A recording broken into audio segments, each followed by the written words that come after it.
Hello and welcome. Today we're working on what if you need to add numbers based on a criteria. Well, this is the SUMIFS function in Excel. So let's get started.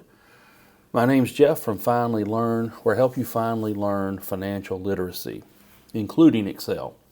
So SUMIFS will get us started here. If we want to add up the sales for the month of January. So here I have a chart where I have the month, the departments, and the sales. So for January sales, we need to use the SUMIFS function. So I'm going to hit the FX here at the formula bar, and I'm going to search for SUMIFS. So there's a sum function, and then there's all the things that related to sum. And if I start typing in, I can find the SUMIFS. SUMIFS with an S is going to be more powerful than the SUMIF function. So I'm just going to use that. I encourage you to replace your SUMIF functions with SUMIFS. It can do everything that the old version can do. All right, so here's what we need. We need a sum range. The sum range is always going to be numbers. And since I'm going to copy this one down, I need to do absolute. So I'm going to do the function F4. So I need to use F4. The criteria range is going to be months. So I'm going to show, for this data set, I need to include the months. Also F4 and put $sign so that I can copy it down and it doesn't change. And the criteria, I want to point to January. And so then for the month of January, it looks like we have 53,200 in total sales. Now, because I did the absolute value, I can copy this down.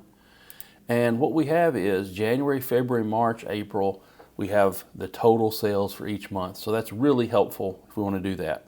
Sometimes we might want to know the sales by a different category like department. So let's do it for the men's department.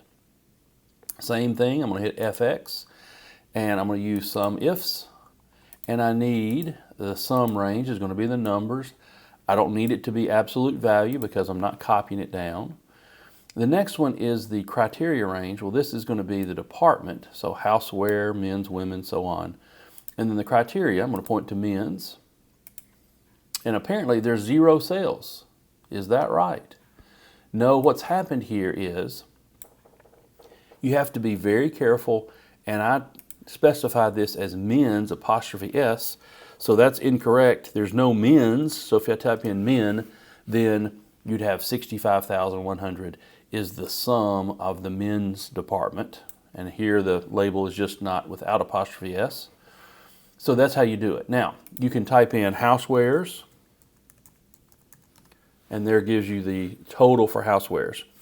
Now, the next video in this series is going to show you how to do a drop-down list. So if you want to have it where you don't have to type that in, after a while you get tired of typing things in, so a drop-down list in Excel is going to be really helpful. All right, now on the second part of SUMIFS is it can do multiple criteria. So for example, January shoes, well, we already know this number, we can grab it, but it's nice to have it summarized here. But also if you have multiple columns and you can grab 2 things, this is already sorted by January shoes, so it's going to be 5,600. Let's show you how to do it with SUMIFS. So SUMIFS,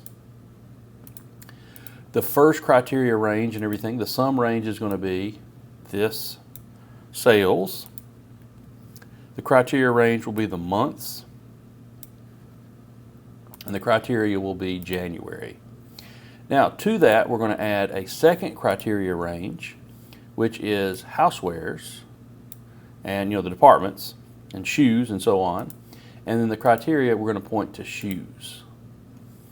So here we have it pulled it correctly.